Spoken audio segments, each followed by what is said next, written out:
Rolling on action. Oke, bismillahirrahmanirrahim. Assalamualaikum warahmatullahi wabarakatuh. Waalaikumsalam warahmatullahi wabarakatuh. Selamat datang teman-teman yang ada di rumah masing-masing ataupun ada yang di kampus sedang menggunakan wifi gitu. Selamat pagi, selamat siang, selamat sore, selamat malam. Kapanpun kalian menonton, kami akan menyapa dengan hangat kalian di dalam pembahasan ini. Apa yang kita akan bahas? Ya, kita akan membahas terkait ini wakaf. Tapi sebelumnya kita perkenalan dulu diri dulu ya. Saya sendiri itu Hengki Kurniawan. Itu salah satu mahasiswa ekonomi Islam angkatan 2020 dan juga penasaran dengan NIM saya 204230304. Saya memiliki hobi rebahan ya. Ya, itu bisa memperkenalkan diri. Oke, bismillah. Sebelumnya perkenalkan dulu nama gua Ramadan Salahuddin Ayubi atau kalian ya bisa manggil gua sebagai Ayub. Gue juga salah satu dari mahasiswa dari UII ya, prodi ekonomi Islam. Terus ya mungkin singkatnya seperti itu. Kita pakai logo berarti nih. Kenapa? Kita pakai logo untuk sapaan aku. Oh, mungkin lebih formalnya mungkin boleh pakai aku kamu mungkin. Ya kalau saya di sini sebenarnya ngikutin aja. Mungkin gimana baiknya? Kalau saya sih ngikut narasumbernya aja yang enak kalau, gitu. kalau biar Pakai lebih santai logo. sih pakai aku kamu aja. Aku kamu nih. Aku kamu. Kan kita sekarang lagi ada di Jogja nih. Nah, kita pakai aku kamu aja. Oke, siap. Tapi kebetulan ya bagi kalian yang belum tahu, aku nih orang ini orang Bogor. Jadi makanya kenapa tadi ngomong gua lu karena kebiasaan ya di Bogor ngomongin gua lu. Oke, jadi gitu ya teman-teman, kita akan bagikan aku kamu. Tadi sempat disinggung ya, kita bakal ngebahas tentang wakaf. Mungkin Ayub bisa menjelaskan kepada kami itu wakaf itu apa sih yang sesuai pengetahuan gitu. Oh iya, dari pengetahuan gue sendiri ya selama aku kan dari ekonomi Islam juga ya. Iya. Dari ekonomi Islam terus belajar tentang ekonomi Islam berkaitan ya tentang perekonomian yang secara syariat Islam. Oke. Di dalam itu juga aku belajar tentang wakaf, atau ada wakaf juga. Nah, yang aku tahu itu wakaf itu kalau dari secara bahasa itu dia menahan atau berhenti. Oke. Ya, itu dari kata bahasa Arab wakaf. Ya. Terus kalau menurut dari beberapa ahli seperti menurut Abu Hanifah, Iya. dia itu beliau mengatakan bahwa secara bahasa wakaf itu kita mewakafkan harta kita untuk kemudian ditahan dan lalu bisa itu entah dimanfaatkan atau diproduktifkan. Oke. Itu definisi dari Abu Hanifah artinya menahan ya. Nah, Jadi teman-teman, wakaf itu adalah menahan ya. Menahan nilai dari sesuatu yang diwakafkan, misalnya tanah. Kemudian ada nggak sih syarat-syarat untuk berwakaf itu? Misalnya aku mau berwakaf nih, syaratnya apa aja? Gitu? Oke, kalau yang aku tahu nih syarat-syarat untuk kita bisa berwakaf itu kita harus punya hartanya. Harta yang kita mewakafkan itu apa gitu. Dan wakaf ini bisa berbentuk apa aja nih? Dia bisa tadi yang Mas Hengki sebutkan bisa berbentuk ada wakaf tanah, ada itu dia masuknya wakaf benda tidak bergerak. Oh iya. Ya, ada lagi yang bergerak non tunai, ada juga wakaf bergerak tunai. Nah kalau misalkan syaratnya sendiri itu tadi salah satunya ada wakafnya, kita sebagai wakif ada itu sama ada penerima wakafnya. Oke. Itu alai. Alai ya. Namanya. Terus setelah kita ketika kita ingin mewakafkan harta kita ya, dan diberikan kepada penerima wakaf itu biasanya dalam syarat wakaf itu harus ada ini apa sigot atau surat bisa surat juga pernyataan, intinya pernyataan bahwa kita telah mewakafkan harta tersebut dan diberikan kepada penerima wakaf. Oke, Oke, tadi berapa? Jadi syarat-syaratnya kalau aku mau berwakaf itu tentunya harus ada barang yang diwakafkan ya. Barang yang diwakafkan, terus ada penerimanya atau tadi waqaf alaih ya.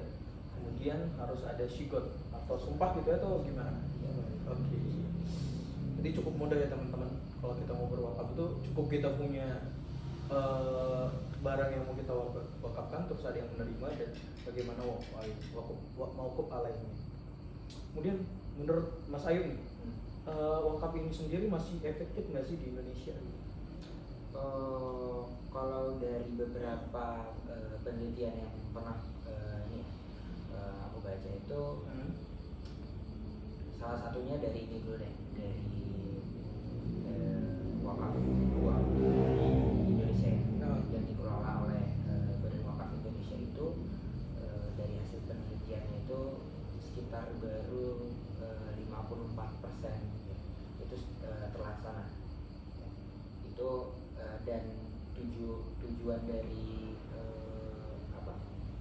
pengelolaannya tersebut itu biasanya digunakan untuk kayak seperti apa ya, kebutuhan sosial gimana sih? Seperti inilah kepentingan sosial. Oke. Ya, untuk seperti kita wakaf uang itu dikelola, dibangun sekolah untuk anak-anak yang ingin belajar.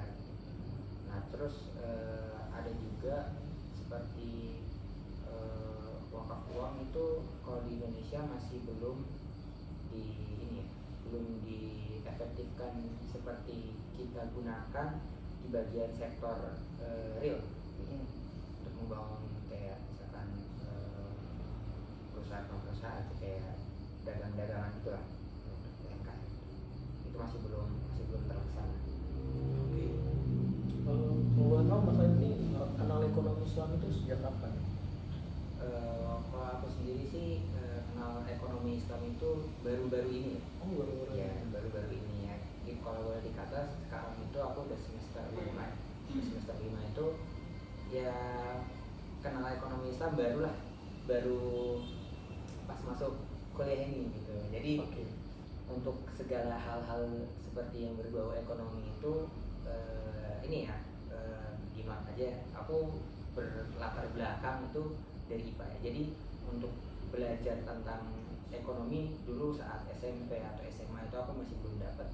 Tapi ya karena sekarang udah aku menjadi mahasiswa dalam prodi ekonomi Islam, sekarang udah mulai dikit-dikit paham. Oke. Jadi Mas Ayu ini baru-baru masuk terjun ya, karena dari sebelumnya itu ya dari jurusan IPA ya. IPA. Oke, dari IPA. IPA bukan IPA ya? IPA. Oke. sorry. IPA. Bukan IPA. Bukan IPA. Nah, saya kebanyakan ini, misalnya IPA gitu. Iya, kebanyakan IPA. Harusnya IPA ya teman-teman ya. Iya, IPA. Oke, kita lanjut dengan pengetahuan tadi yang baru belajar gitu, baru memasuki dunia Perwakafan. dunia ekonomi Islam gitu ya. Sorry, saya masih ke bawah nih tadi. Nggak apa-apa ya. Emang ada suka kepleset lidah gitu. Sorry. Oke, kita lanjut. Tadi kan baru mengenal ekonomi Islam ya. Kemudian khususnya ini baru merasakan dunia perwakafan. Menurut kamu nih, berdasarkan pengalaman kuliah beberapa semester, 5 semester ya? Ya. Ini apa aja sih yang bisa diwakafkan gitu? Mungkin untuk umur kita yang masih semester 5 ini kira-kira apa sih yang bisa diwakafkan gitu? Mungkin kalau dari kita bisa ya dari berwakaf uang. Jadi untuk kita bisa menyisikan. Jadi di UI itu ada Mas Egi juga tahu mungkin ya, Unisi ya. LWU. LWU ya. LWU Unisi. Jadi itu lembaga wakaf uang Universitas Islam Indonesia. Jadi di dalam itu juga kita bisa berwakaf berapapun ya hasilnya. Berapapun pun bisa. Dan hal yang menarik tuh kita ketika kita berwakaf itu kita bisa dapat sertifikat bahwa kita telah berwakaf. Oke, siap. Terus ada juga tadi dari pertanyaannya ini ya, apa wakaf apa aja gitu ya. Iya, yang cocok untuk kita lah gitu. Kita ya tadi itu salah satunya itu. Tapi kalau misalkan kita udah untuk umur-umur di atas yang ibaratnya kita udah punya penghasilan atau apa-apa, itu bisa jadi wakaf itu dibagi lagi ya beberapa jenis. Ada wakaf yang tadi tidak bergerak seperti tanah gitu ya, terus bangunan gitu. Terus ada juga wakaf bergerak yang non tunai sama yang tunai gitu.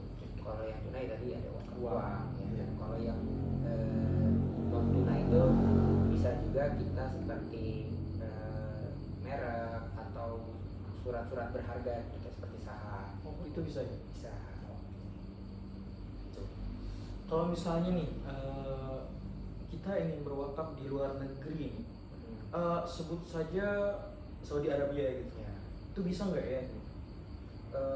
Kalau di Saudi Arabia wakaf tentunya ada ya, dan di mana yang kita tahu Saudi Arabia itu merupakan ini ya, negara di mana kelahiran agama Islam ya, dan merupakan kelahiran Nabi Muhammad juga di sana.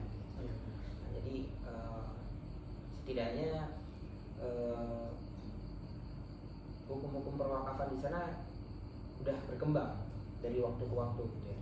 Dan kita sendiri kalau misalkan ingin berwakaf uang di sana juga sudah bisa. Dan nanti dana-dananya itu akan dialokasikan seperti ke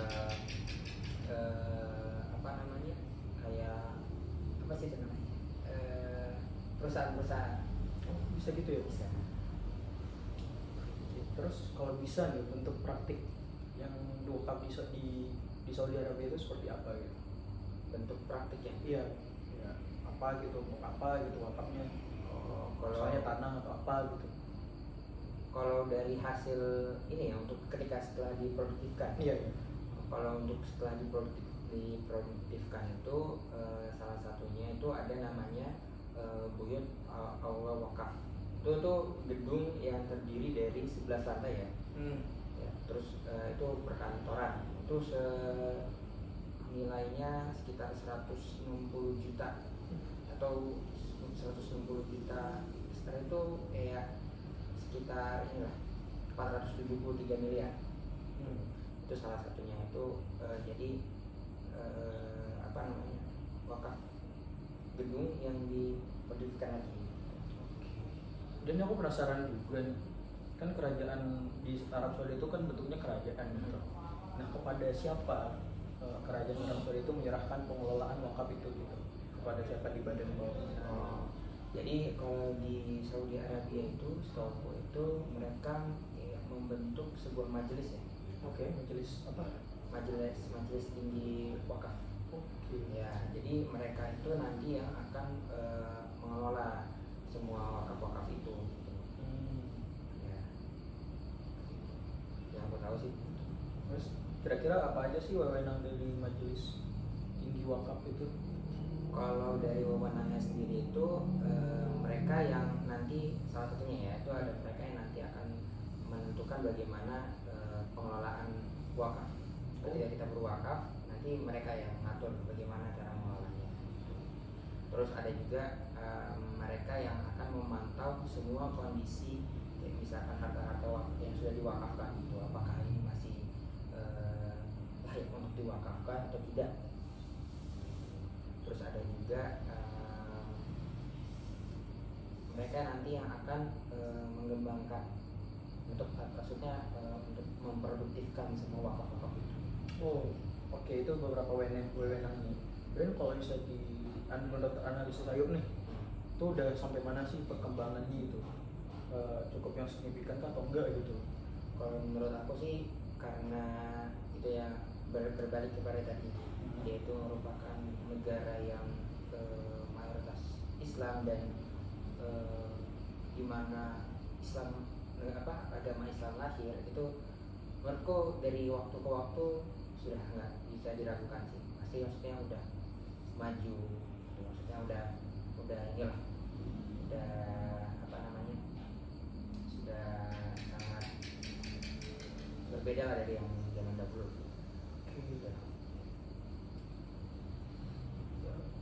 Saudi Arabia itu wakafnya inovatif guys atau gimana?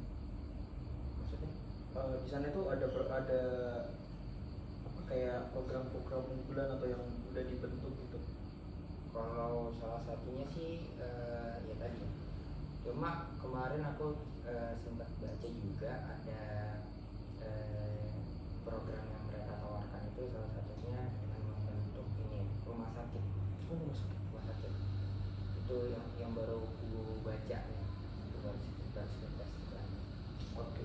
Mungkin ada informasi yang mau disampaikan tentang perwakapan di Arab Saudi mungkin? mungkin sekiranya aku baca kali ya. Soalnya masih ini juga ya, masih belum terlalu dalam juga, baru baca-baca. Oke, nggak apa-apa. Berarti untuk pembahasan wakaf di Saudi Arabia ini kita cukup dulu ya. Mungkin kita bisa lanjutkan di video selanjutnya gitu dengan pengkajian lebih dalam gitu ya.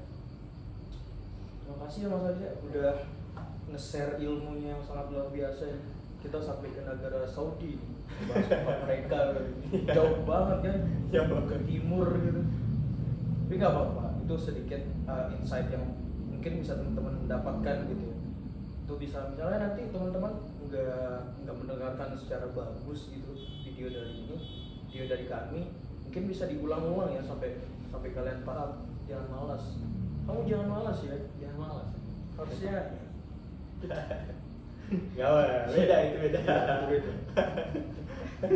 itu yang lagi tren, Itu itu lagi apa? tren, Iya, itu lagi tren. tren. Yang siapa cukuran itu loh, Cukuran, cukuran cukuran cepat itu. Ada.